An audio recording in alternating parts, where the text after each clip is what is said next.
Coming up on Ask the Pet Vet, a variety of dogs, a variety of medical conditions. They are all in hospice, but they're getting the most phenomenal care ever. We'll be talking to the veterinarian who takes care of them coming up.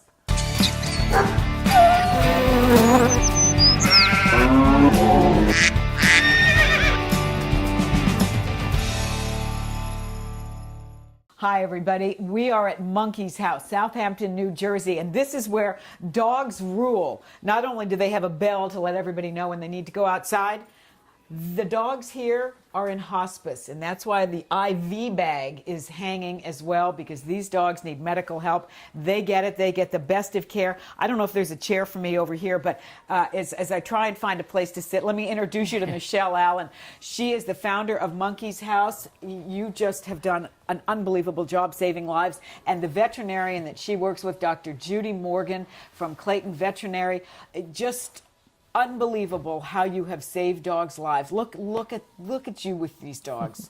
Michelle, how many dogs are here, and how do they get here to end their lifespan in such comfort?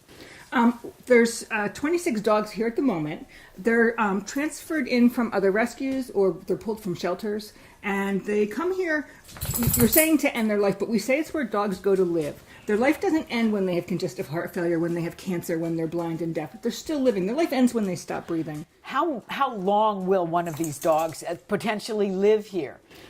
We had one dog pass in transport. We had one dog live only 9 days. I would say the average is about 4 to 6 months. Okay, so it just depends on the situation.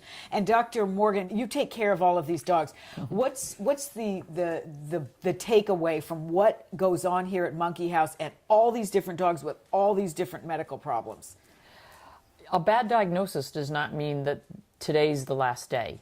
These dogs will surprise you, and Michelle does such a great job. We design a different diet based on what they each need, so everybody gets the nutrition they need, they get the medication they need, they get surgery if they need it, and we just keep marching forward for as long as they're happy. And are these the kinds of treatments that happen here for these dogs that are pulled from shelters and in some cases from Craigslist, and we'll talk about that in a second, that people can do on their own if they don't have the nursing background that Michelle has? Sure. I mean, I have many clients with dogs in similar situations, and we just teach them how to do what needs to be done. Okay.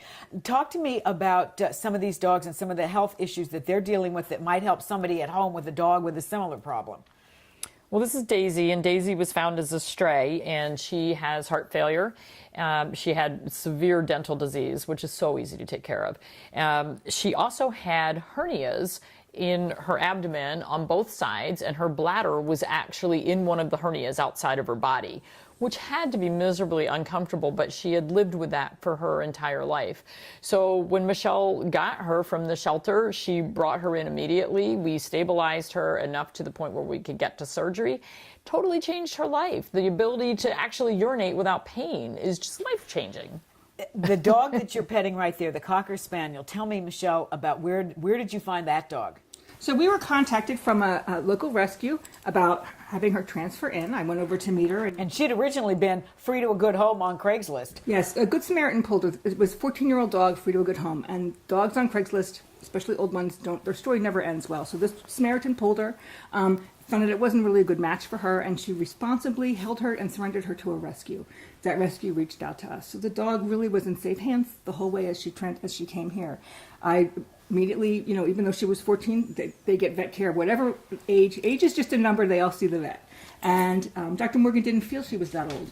So she had dental disease taken care of. She's on medication for her heart murmur, medication for her mammary cancer, and a special diet for her allergies.